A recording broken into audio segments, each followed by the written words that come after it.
दादांचा पार्थिव आता विद्याप्रतिष्ठानच्या प्रांगणामध्ये नेले जाते। लहान मुलांपासून महिलांपासून आज प्रत्येक बारामतीकर या रस्त्याच्या कडेला उभा आहे। एक प्रकारे दादांना या ठिकाणी सलामी दिली जाते। याच रस्त्यावरून कधीतरी दादांचा पूर्ण ताफा जात होता।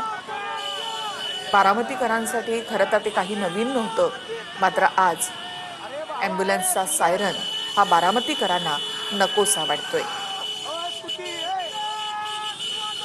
काळजाचे तुकडे तुकडे करणारा असा हा आवाज, असा हा सायरन। क्षणार्धामध्ये कधी काय होऊ शकतं याचा नेम नाही असं आपण सातत्यानं बोलत असतो, मात्र जी दृश्य समोर येत आहेत ती जर पाहिली तर क्षणार्धात होत्याचं नव्हतं कसं होऊ शकतं ते आजच्या दुर्घटनेमधून पुन्हा एकदा समोर आलं। विद्याप्रतिष्ठानचं हे प्रांगण आपण पाहतो आणि हे संपूर्ण प्रांगण जे आहे ते म्हणजे एक प्रकारे दादांना इथे अंतिम दर्शनासाठी उसळलेला हा जनसागर आहे।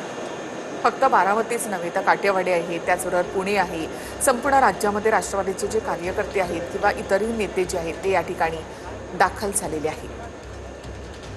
दादांवर प्रेम करणारा आज प्रत्येक व्यक्ती इथे आलेला आहे। ज्यावेळेला अजितदादांच्या अपघाती मृत्यूची बातमी वाऱ्यासारखी पसरली त्यावेळेपासून बारामतीमधल्या रुग्णालयाच्या बाहेर त्यांच्या कार्यकर्त्यांची मोठी गर्दी झालेली होती। जनसागर लोटलेला होता। एकच वादा, अजितदादा, अजितदादा अमर रहे या घोषणा दिल्या जात आहेत। आणि आता याच विद्याप्रतिष्ठानच्या प्रांगणामध्ये दादांचं पार्थिव अंत्यदर्शनासाठी ठेवलं जाईल। बारामती रुग्णालय ते विद्याप्रतिष्ठानच्या प्रांगणाचा जाण्याचा हा पूर्ण मार्ग या रस्त्याच्या दुतर्फा अजितदादा अमर रहेची घोषणाबाजी केली जाते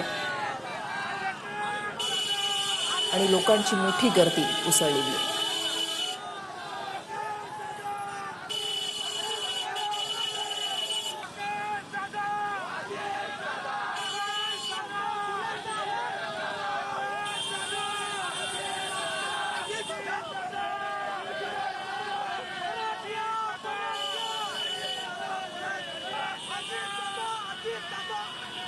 अरे भावा आहे सिंगल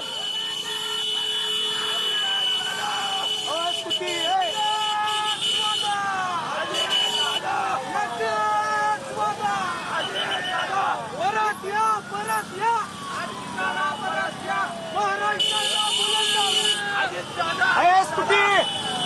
जाऊ दे की आम्हाला।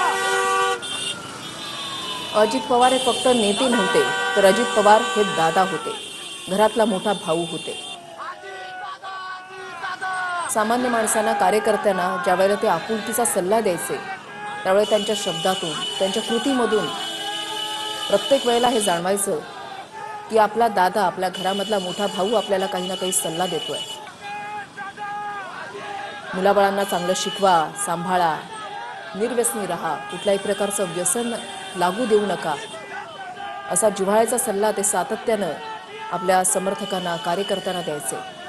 आणि त्यामुळेच कदाचित अजितदादा प्रत्येकाला आपल्या घरातली व्यक्ती वाटायचे।